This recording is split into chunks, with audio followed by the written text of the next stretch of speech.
বিবাহের উদ্দেশ্যে হিন্দু মেয়ের সাথে প্রেম করা যাবে কিনা।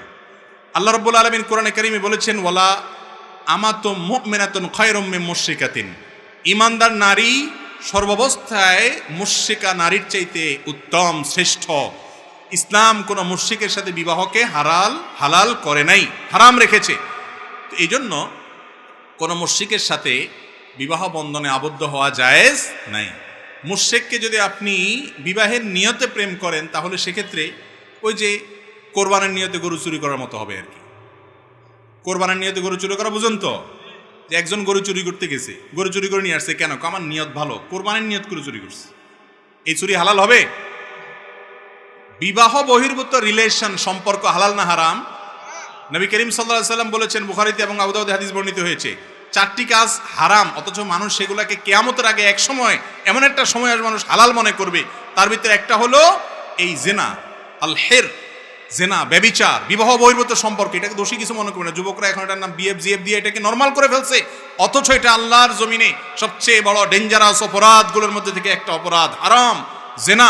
এর কারণে আল্লাহর আযাব এবং গজব নাজিল হয়, সাংসারিক জীবনে শান্তি হয় না। আমি একটা কথা সবসময় বলি ভাই, আবেগ ভালোবাসা এটা হলো সফট ড্রিঙ্কসের মতো, 7 আপ, পেপসি, আরসি, এগুলো দেখছেন না?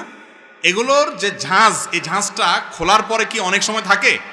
খুলে ফেললে একটু পরে আস্তে এটা নর্মাল পানির মতো আস্তে আস্তে হয়ে যায়, তাই না? আবেগ ভালোবাসা এরকম। যুবক ভাইয়েরা, এই ভালোবাসাটাকে ধরে রাখেন, এটাকে ধরে রাখেন। বৈধ ভালোবাসা যখন বাসার সুযোগ আসবে, আল্লাহ যখন স্ত্রী দিবেন, তখন এই ভালোবাসাটাকে নিবেদন করবেন, এনজয় করবেন, লাইফটা হাসি খুশিতে কাটাবেন, হ্যাপি থাকতে পারবেন। আর অসময় ইটিস পিটিস করে ঝাঁজ নষ্ট করবেন, আবেগ নষ্ট করবেন, সময় মতো বিয়ে করবেন, তখন দেখবেন পুঁজি শেষ। কথা কি বুঝাতে পারছি? এই জন্য যেগুলো এই বিবাহ বহির্ভূত সম্পর্ক করে, এগুলোর ম্যাক্সিমাম দাম্পত্য জীবনে শান্তি থাকে না, ঝগড়াঝাটি লাগে। দেখেন ওই যে প্রেমের টিচার যারা, এই অবৈধ সম্পর্কের যারা প্রশিক্ষক, নায়ক নায়িকা, গায়ক গায়িকা, বিভিন্ন মডেল তারকা, এরা আপনাদেরকে নাটকে সিনেমা দেখায় কেমনে বাপ মার সাথে বেয়াদবি করে, সমাজের কথা না শুনে, আল্লাহর কথা না বাদ দিয়ে, আল্লাহর কথা বাদ দিয়ে তারপরেও ধরি পালায় যাইতে হবে, যাইয়া প্রেম জয় করে ফেলতে হবে, এসব আকতা কুকতা দেখায় না এরা। এগুলোর এক একটা দেখবেন বিয়ে 6 মাস টিকে, 4 মাস টিকে, আধা বছর টিকে, 1 বছর টিকে, আইজো ধায় কাইলো ধায়, এক একটা 4 বিয়া, 5 বিয়া, 7 বিয়া হয়। শান্তি এদের জীবনে হয় না, কারণ শান্তি আল্লাহ তাআলা এখানে রাখেন নাই। যারা আপনাকে প্রেমের ট্রেনিং দিচ্ছে, ও নিজেই প্রেম করে শান্তি পায় না, আপনি কোত্থেকে পাবেন? এই জন্য বিবাহ বহির্ভূত সম্পর্ক করা যাবে, হিন্দু হোক আর মুসলমান হোক, কারোর সাথে করা যাবে। কোনো হিন্দু মেয়েকে আপনি দাওয়াত দিয়ে ইসলামে আনতে পেরেছেন, তিনি স্বেচ্ছায় ইসলাম গ্রহণ করেছেন, তারপর আপনি তাকে বিবাহের প্রস্তাব দিয়ে বিবাহ করবেন। বিবাহ বহির্ভূত কোনো ইটিস পিটিস করবেন না। আল্লাহ তাআলা আমাদেরকে হারাম থেকে বেঁচে থাকার তৌফিক দান করুন। এটার জন্য কলিজা লাগে যুবক, কলিজা। এটা সবাই পারে না। সমাজের সব নষ্টামির দিকে চলে যাচ্ছে। আমি একা স্রোতের বিপরীতে চলবে, এর নাম মুসলমান। জান্নাতে বেশি মানুষ যাবে না জাহান্নামে বেশি মানুষ যাবে?